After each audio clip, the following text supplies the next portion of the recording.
El cielo estaba nublado aquella tarde y la luz gris filtrada por las nubes proyectaba una sombra suave sobre las calles que Lucas caminaba. Parecía una metáfora perfecta para su estado de ánimo. A sus 29 años sentía que algo esencial faltaba en su vida, aunque no sabía exactamente qué. Tenía un buen trabajo, una rutina estable, amigos con los que pasaba buenos momentos, pero, a pesar de todo eso, no podía evitar sentir un vacío, una inquietud constante que lo seguía a todas partes.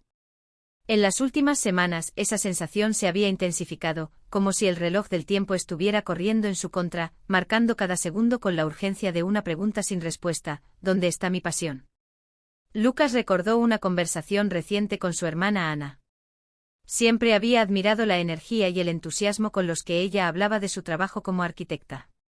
Había una chispa en sus ojos cada vez que describía un nuevo proyecto, y su rostro se iluminaba al compartir ideas sobre diseños innovadores o técnicas de construcción sostenibles. Él, en cambio, no podía recordar la última vez que sintió ese tipo de entusiasmo por algo. «Tienes que encontrar lo que te apasiona, Lucas», le había dicho Ana durante una cena. «No se trata solo de lo que haces todos los días, sino de lo que te mueve, lo que te impulsa a levantarte cada mañana. La pasión lo cambia todo». La pasión. Aquella palabra había estado resonando en su mente desde entonces, como un eco constante que no lo dejaba en paz. ¿Dónde estaba su pasión?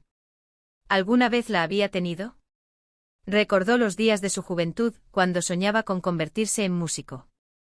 Solía tocar la guitarra durante horas, perdiéndose en las melodías que creaba, sintiendo que a través de la música podía expresar todo lo que no podía decir con palabras. Pero con el tiempo esa chispa se fue apagando, consumida por las responsabilidades, las expectativas y el paso implacable de la vida adulta.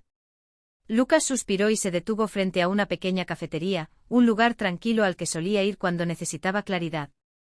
Entró, pidió un café y se sentó junto a la ventana. Mientras esperaba su bebida, sacó su cuaderno de notas, el mismo que había llevado consigo durante años, pero que pocas veces había abierto últimamente. Sabía que en algún lugar debía haber una pista sobre lo que estaba buscando. Abrió el cuaderno y comenzó a hojear las páginas llenas de pensamientos dispersos, fragmentos de ideas, planes que nunca se materializaron. Entonces se detuvo en una página particular, una entrada escrita hacía más de 5 años. Era un listado de cosas que quería hacer en la vida, un recordatorio de sus sueños de juventud. Allí estaban anotados: tocar en una banda, viajar por el mundo, escribir un libro. Lucas sonrió con amargura al leerlo. Había dejado atrás esos sueños hacía mucho tiempo, convencido de que eran irreales, fantasías juveniles que no tenían lugar en la vida real. Pero ahora, mientras los leía nuevamente, algo en su interior comenzó a removerse. ¿Y si aún quedaba algo de verdad en esos viejos sueños? ¿Y si la clave para encontrar su pasión estaba en volver a conectar con esas partes de sí mismo que había abandonado? El café llegó y Lucas se quedó observando el vapor que se levantaba de la taza, como si el calor del líquido pudiera calentar también sus pensamientos fríos y distantes.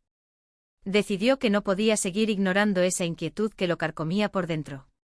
Tenía que hacer algo, aunque fuera pequeño, para comenzar a buscar esa pasión perdida. Esa misma noche sacó su vieja guitarra del armario, donde había estado guardada bajo una capa de polvo. Al sostenerla entre sus manos, sintió una mezcla de nostalgia y nerviosismo. Había pasado tanto tiempo desde la última vez que había tocado, que sus dedos ya no se movían con la misma agilidad. Pero poco a poco las cuerdas comenzaron a vibrar bajo sus dedos, y una melodía suave y familiar llenó la habitación. La música. Allí estaba, enterrada bajo años de silencio, pero nunca realmente desaparecida. Al tocar, Lucas sintió una chispa encenderse en su interior, una pequeña flama que hacía tiempo no sentía. No era exactamente la pasión abrasadora que había esperado, pero era algo, y eso ya era suficiente para empezar. Durante las siguientes semanas, se dedicó a tocar la guitarra cada noche después del trabajo.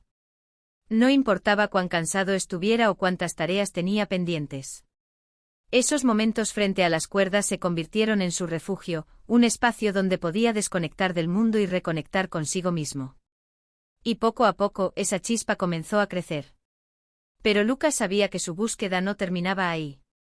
La pasión, como había escuchado tantas veces, no era algo que simplemente apareciera de la nada. Era algo que se construía, que se nutría con el tiempo y la dedicación. Y aunque tocar la guitarra lo llenaba de una alegría olvidada, sentía que aún había algo más, algo que debía descubrir. Un día, mientras caminaba por la ciudad, vio un cartel que anunciaba una exposición de fotografía en un museo cercano. Sin pensarlo demasiado, decidió entrar. Nunca había sido un gran aficionado a la fotografía, pero algo en esa decisión impulsiva lo intrigó. Mientras recorría la exposición, observando imágenes de paisajes, rostros y momentos congelados en el tiempo, Lucas comenzó a sentir una conexión inesperada. Cada fotografía contaba una historia, una narración visual que hablaba de las experiencias humanas, de emociones crudas y de la belleza en lo cotidiano. Al detenerse frente a una imagen en particular, una fotografía de un hombre mayor tocando una guitarra bajo la sombra de un árbol, algo hizo clic en su interior. No podía explicar por qué, pero esa imagen lo conmovió profundamente. Era como si, a través de esa fotografía, hubiera encontrado una parte de sí mismo que no sabía que estaba buscando. La pasión no era una sola cosa. Eso fue lo que Lucas comprendió ese día. No se trataba de encontrar una única actividad que encendiera su alma, sino de estar abierto a todas las posibilidades que la vida le ofrecía. La música, la fotografía, la escritura, todo podía ser parte de esa búsqueda continua. Y lo más importante, entendió que la pasión no era un destino, sino un viaje. Un camino que debía recorrer, descubriendo nuevas partes de sí mismo a lo largo del trayecto. Esa noche, al volver a casa, Lucas sintió una paz que no había experimentado en mucho tiempo. Había comenzado a entender que la pasión no siempre se manifiesta de manera obvia o intensa. A veces es una llama pequeña que debemos avivar poco a poco, explorando, probando cosas nuevas y permitiéndonos fallar y aprender en el proceso. Mientras se sentaba a tocar su guitarra una vez más, con la melodía fluyendo naturalmente, supo que, aunque la búsqueda de la pasión era interminable, había dado el primer paso. Y eso, para él, era suficiente.